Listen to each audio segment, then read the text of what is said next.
Il y a deux manières de changer ta vie. La première manière, c'est à travers un traumatisme et l'autre manière, c'est à travers le deuil.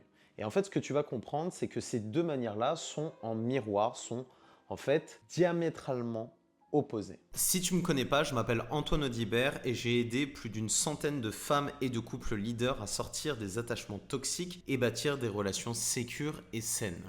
On va commencer par le premier, qui est donc le traumatisme, qui est une blessure psychologique liée à un acte physique ou à un acte moral ou psychologique. Et cette blessure psychologique, elle va implémenter en toi une modification de ta perception personnelle, mais aussi de ta perception du monde. Et ça va faire que tu vas avoir des réactions face à des situations, des réponses de survie. Et ça va se traduire par 4 comportements. Le premier, c'est un comportement d'attaque, ça veut dire que tu vas être agressif par rapport aux autres. Ça peut être un comportement de fuite, de figement ou alors de people pleaser, puisque tu vas tout le temps essayer de faire plaisir aux autres.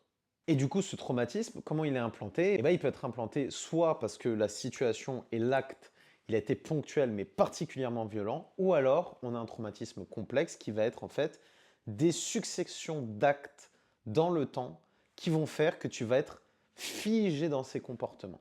Et comme tu ne pouvais pas fuir l'agresseur, eh bien tu as dû utiliser ces techniques parce que l'agresseur était trop fort. Et aujourd'hui, c'est comme si tu avais musclé ces comportements de survie. Ces comportements de survie ont modifié ta personnalité. Ils ont modifié ta personnalité d'enfant qui devait être dans le lien social, dans la confiance et qui s'attendait notamment à avoir des parents sécurisants, des parents qui devaient être, par leur comportement, des personnes de confiance. Et si tu as été dans le cas où justement ils ne l'ont pas été, eh bien ton cerveau d'enfant a intégré l'image que le monde pouvait être un danger, et non seulement le monde, mais aussi l'endroit où tu devais être en sécurité. Tu as donc appris à te fermer, tu as donc appris à être toujours sur la défensive, à être agressif, et ça va se traduire à la fois sur ta manière de parler, sur les choses dont tu parles, sur tes intentions, mais aussi tes comportements non verbaux, ton attitude, ton regard, la manière dont tu communiques avec le monde. Et du coup, ce phénomène de transformation comportementale, il est particulièrement violent quand tu l'as vécu jeune. Et ça va faire que tu vas te retrouver attiré par des personnes qui ont des comportements similaires à ce que tu as vu, et donc tu vas reproduire les mêmes abus, ce qui va renforcer les comportements toxiques que tu as appris dans ta jeunesse ou dans ton âge jeune, enfant ou adulte. Sauf que ça, personne n'en parle, notamment à l'école, et donc si tu es complètement silencieux, les gens vont se dire « Ah c'est juste quelqu'un d'introverti », alors qu'il y a de fortes chances que tu sois traumatisé. Ça veut dire qu'ils ne vont pas différencier la personne de ta personnalité, alors qu'il y a une immense différence. Ta personne, c'est tes valeurs, c'est tes expériences, c'est ce en quoi tu crois, et ta personnalité, c'est simplement les comportements que tu emploies pour faire correspondre tes valeurs. Et donc, ils vont se traduire par 4 dynamiques: l'attaque, la fuite, le figement et le fait de faire plaisir aux autres. Sauf que quand on n'est pas formé à ça, on ne le voit pas. Et comme on ne le voit pas, on va considérer que c'est toi et que tu ne vas jamais changer. Sauf que cette perception, elle va figer cette modification du comportement que tu as eu étant enfant. Tu te retrouves bloqué dans une personnalité qui, quelque part, te renferme dans cette même personnalité. C'est un cycle d'abus qui est en perpétuelle fusion. Bref, tu constates que ton changement a été provoqué par tes douleurs du passé, mais renforcé dans le temps par tes expériences du présent. Donc ça, c'est une manière de changer de façon brutale et surtout de façon toxique. Et c'est ce qui se passe notamment dans les relations toxiques où la personne va crier sur son enfant ou sa partenaire pour avoir un changement. Maintenant, je vais aborder l'autre manière de changer, c'est-à-dire le deuil.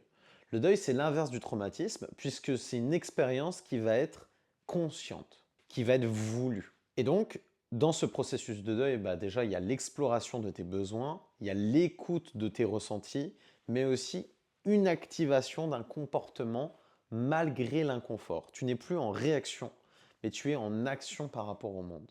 Ce deuil, c'est ce qui va te permettre justement de modifier tes comportements de façon apaisée et bienveillante. C'est-à-dire que tu vas aller dans des comportements qui sont pour toi encore inconfortables, mais en y allant, tu vas montrer à ton système nerveux que tu peux te sécuriser. Et c'est d'ailleurs pour ça que moi j'utilise dans mes accompagnements l'outil de la mise en situation pour avoir une autre expérience comportementale par rapport à des souvenirs, par rapport à des situations vécues. Et donc changer dans ton cerveau ton rapport par rapport à l'événement et en désinhiber l'émotion pour pouvoir revivre normalement. Ce cheminement, c'est ce que j'ai moi-même vécu.